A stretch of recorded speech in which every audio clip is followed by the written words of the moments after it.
Hey guys, welcome back to another video. I am so glad that you guys are here as we are continuing our series on real intelligence. If you did not catch the first episode and first installment of this series, I really encourage you to go back. This is a journey that we are taking where we are learning step by step all the different parts of this brain of ours. And as I've said in other episodes, the brain is probably one of the most important parts of our bodies. And it's so sad that unfortunately, this is a part of our bodies that we really didn't learn too much about when we were in school. And but yet we know a whole lot about our computers and our devices and things like that. But the brain is actually the blueprint, if you will, for all of these devices I just mentioned. And so it only makes sense that we understand how this brain works and how to take care of it and how to optimize it. So that's what we're talking about today. So in today's installment, we are talking about the temporal lobe, which is also known as the recorder. Now, the temporal lobe, it captures sound, it stores memories, and it helps you also to understand language. Now, the thing I really like about this part of the brain is just think of hashtagging. Now, a lot of people, they will just do hashtagging just to do it, because you want something to go viral, right? But hashtagging, really the main reason behind it is that it makes it easier for people to locate things, to find things. So let's say, for example, if I was doing a search for, Hawaii, and, you got this vast amount of data out here on social media and you're trying to find Hawaii. Well, what do? You just type in Hawaii, and then all the posts related to Hawaii, all the contents, the videos, the audios, and everything is all going to come up because you put in that keyword.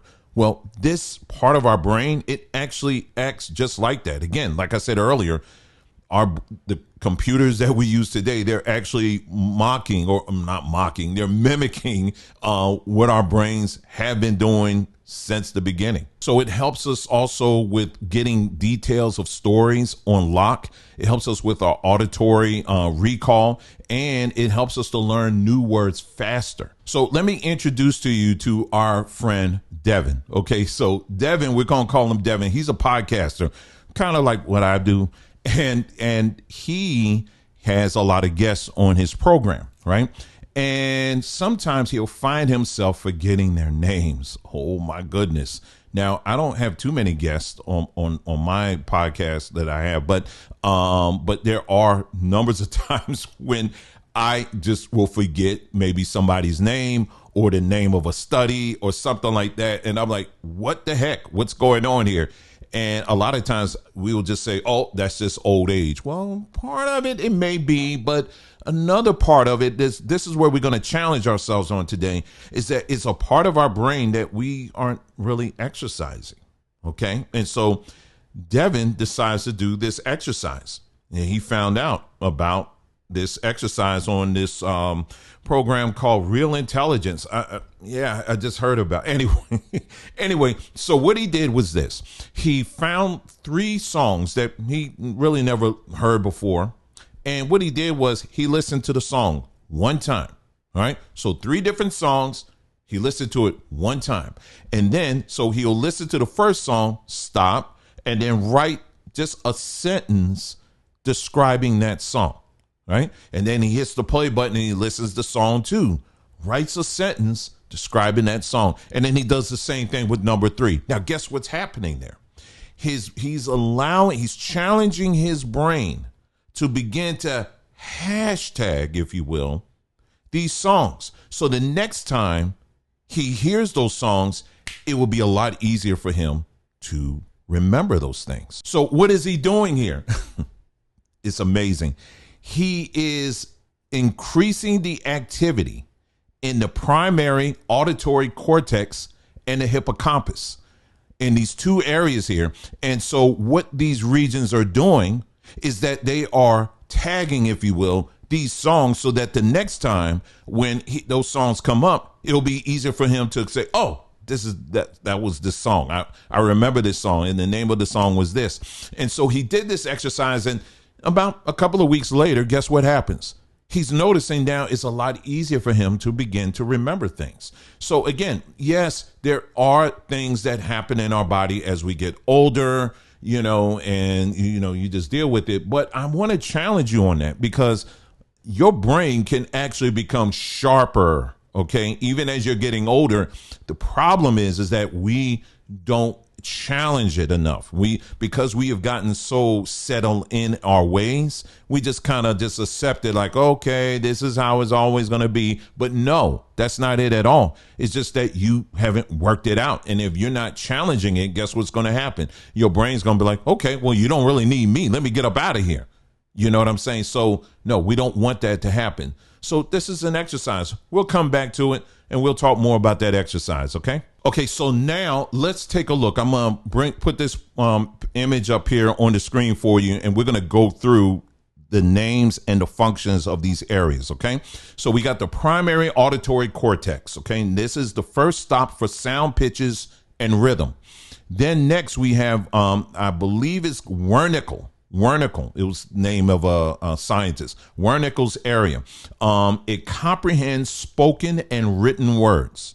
All right. Then we got the superior temporal gyrus. What it does, it identifies voices and music patterns. And then finally, we have the hippocampus, and this files new memories and sequences events. Isn't this amazing how the brain operates here? And this is just a whole brain note. What happens here is that the temporal lobe, what it's doing is it's trading data with the limbic system, which is your emotions, and frontal planners, the context, right? And so memories can feel vivid and usable. So going back to my man, the podcaster here, him writing it in his own way, describing that song, it's making it live. It's making it like, okay, this is mine. He's allowing his brain to kind of put, it's a filing system, right? But he's putting his own mark on there, so that now it's almost like a sense of slight ownership, if you will. You know what I'm saying? So that's what's happening in our brain. Okay, so here's the step by step on what's going on. Okay, we're going to take you step by step on how this all works and how it all comes together. Okay, so number one, sound to signal. Incoming vibrations move the eardrum, the auditory nerve, to the primary auditory cortex, which decodes frequency and volume, maps like a piano roll. All right, so that's step one. Step two is it's a meaning maker. All right, adding meaning to it. Signals shoot to the Wernicke's area and to link words and meaning. Damage here triggers word salad. So if you got some damage going on there, it gets scrambled up, right? Proving how specialized language networks are.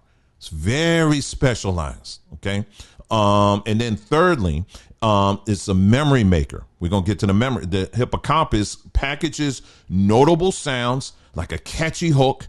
Man, I got hooks. I have these hooks that stay in my mind, saying like for days. I be trying to like get away from it. But I'm like, man, I got to do something with this. But yeah, so the hippocampus, what it does, it packages notable sounds like a hook or a friend's laugh into long-term storage. Rehearsing them like Devin's 3-song drill.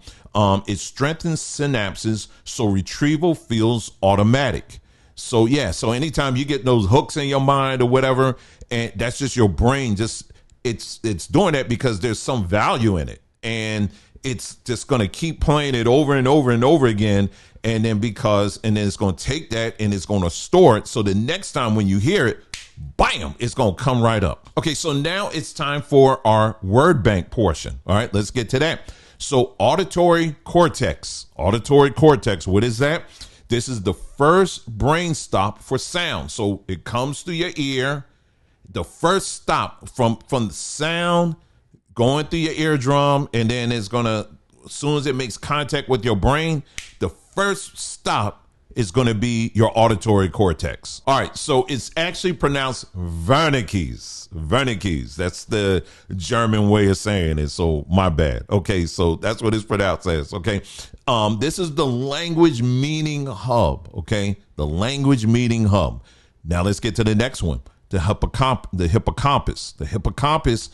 This is the memory librarian. That's where it's taking those memories and it's storing them. It's storing them. You got a huge library. At least you should have. Well, I think we all do. But the problem is, the question is, how are we a frequent flyer in that library, or do we just tap on it on occasions? You know what I mean? So we're trying to increase our library visits, if you will, with this series. Okay, so that's what the hippocampus does. All right, so the next thing is encoding. Encoding. It turns experiences into a storable form. Okay, that's what the encoding does. And then finally, retrieval. Retrieval is pulling stored information back into the mind. And so I challenge myself sometimes too, because there'll be something, how we're like, it's just like on the tip of my tongue. I'm just, I'm almost there. I'm almost there. And so finally what I end up doing, I'm like, dog, let me just look it up. I'll look it up online. And so what I've been doing is stopping myself and saying, no, I ain't going to do that. Let me sit up here and give my brain a little bit more time to retrieve it. And when I do that, in most cases, it eventually comes up. But, sometimes I'm like, I'm just going to look it up. But I do challenge you on that as well. When you find yourself like trying to remember, it's just like right there, and this ain't just an age thing. Hey, I was doing that when I was younger, too. Challenge yourself. Give your body time to kind of retrieve that information. OK, that's what you want to do. You want to lean more on this right here. You want to lean more on this, not so much this. OK, this ain't your brain. This is your brain right here. OK, so now we're at our next part of the class, and that is our herb, foods and houseplant section. OK, so the first thing is sage. Sage. That's right. Sage. It can boost your alertness and verbal recall. Sage. So you want to check out some sage. If you got the plant, great. If you get the oil, have that around too. We'll talk more about that in a moment. Okay. The next thing is cocoa nibs. Now, cocoa nibs, I'm trying to think, do we have on Samba Tree? You could check Samba Tree. It's not come to mind right now because we have so many things on Samba Tree. But on cocoa nibs, I know we have that. Cocoa nibs. It increases flavonoids in the cerebral blood flow, supporting hippocampal plasticity. So yeah, so so again, if you get those what you call the cocoa nibs, which they taste great. It tastes just like it sounds. It's cocoa. So think of like a chocolate tea, and you can even, if you get a handful of them and chew them, same thing. It just tastes like chocolate. It tastes like I want to say bitter chocolate. It's not as bitter. It still tastes good to me. It ain't, let's put it this way. It ain't a Hershey's Kiss. Okay. It ain't that, but yeah, those cocoa nibs, grab some of those and maybe munch on those a little bit, or make it into a tea. And what that does is going to help your librarian in your brain to, when it comes down to actually trying to store that information and all of that. Another thing that's suggested is jasmine vine. Jasmine. Okay. Jasmine oil. This is another essential oil that you can find out there. And again, this is great for reaction time. So before you do that drill that our man was doing earlier, you may want to take a sniff of some jasmine as well, and that's going to alert that part of your brain. Okay, so now I'm going to run down some activities, some challenges that you can do on your own time. Okay, so first thing would be the 3-song memory drill, which we talked about earlier. Our podcaster, what he did is find just 3 songs that you typically, or maybe you didn't hear at all, and just listen to it once. Write down a brief description of it and then move on. That's it. And maybe I would say probably do that once a day. Do that, and just do it for, and then I think over time you'll start noticing some difference in that memory recall. So that's something you and I, we're going to do that together. I'm looking forward to that. Okay, so the next one is, this one is an activity for the Wernicke's. Hope I'm saying that right now. My German ain't there yet. Okay. Anyway, there's something, it's called the Echo Name Game. And so basically what you do is this is going to involve somebody else. They're going to call out a word to you. All right. And you're going to repeat that word. And then, and then what you're going to do is you're going to define that word. They're going to say, okay, staircase. And then you define what that is, right? You're going to define what it is. And then you're going to use it in a sentence. All right. And you just do this for a little bit. And again, that is allowing that Wernicke's area to do, because again, that is the focus of that area is adding meaning to words. You're adding your own unique seasoning to the word. So, when you add your unique seasoning to it, it's like, okay, I remember that. That's what we want. We want to increase our ability to add our own unique seasoning to words. Okay. That's how this works. Okay. And I think that's a good way of thinking of that, that all of us have the ability to add our own unique seasoning. I'm thinking about now, as I was just talking to you, like, for example, we have a cat. Our cat, and I'm sure many of you have, if you have pets or whatever, they automatically know your smell. They automatically know. But as soon as somebody come in, like the other week, we had somebody come in to look at the air conditioner. That man didn't even have to come in the house. The moment the door opened, our cat, she immediately knew, okay, there's something different here. There's someone's in my space. Who is this? Right. So our brains, just think of that Wernicke's, that area, it operates the same way. It's like, wait a minute. I know my seasoning cabinet, and that ain't a seasoning of mine, right?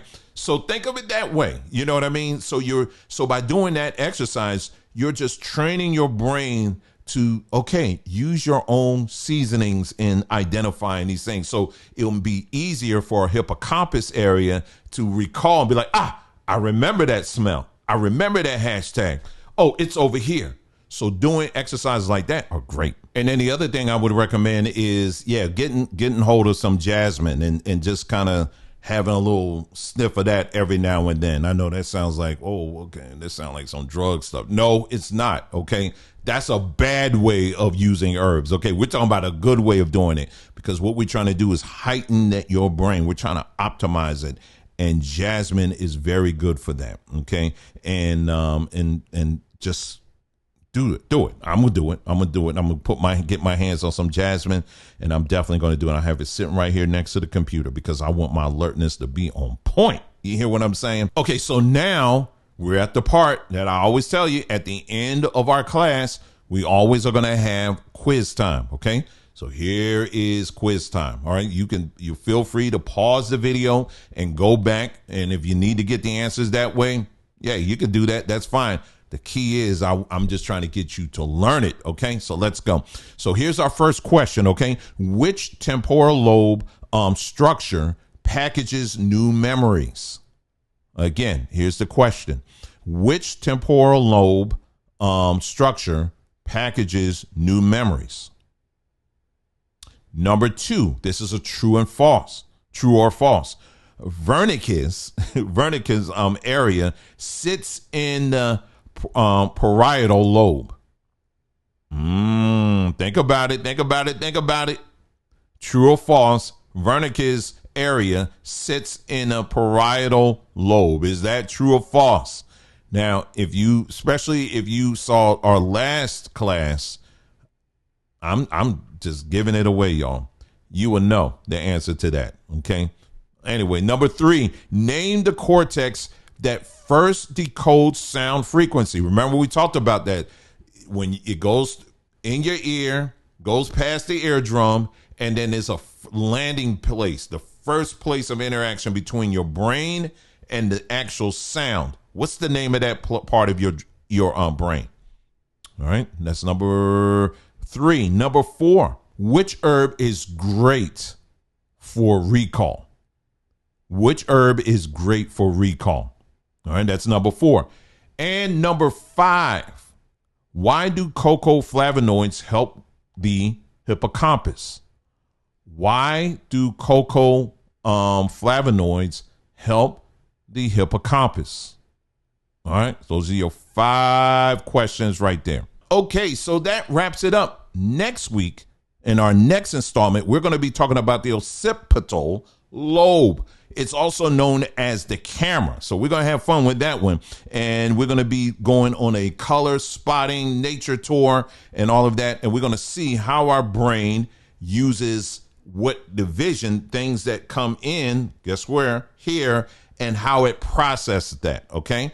So so we're going to be learning about that next week. Thank you so much for tuning in. Remember, if you missed the first one, go back to the beginning. Maybe you need to do a recall, right?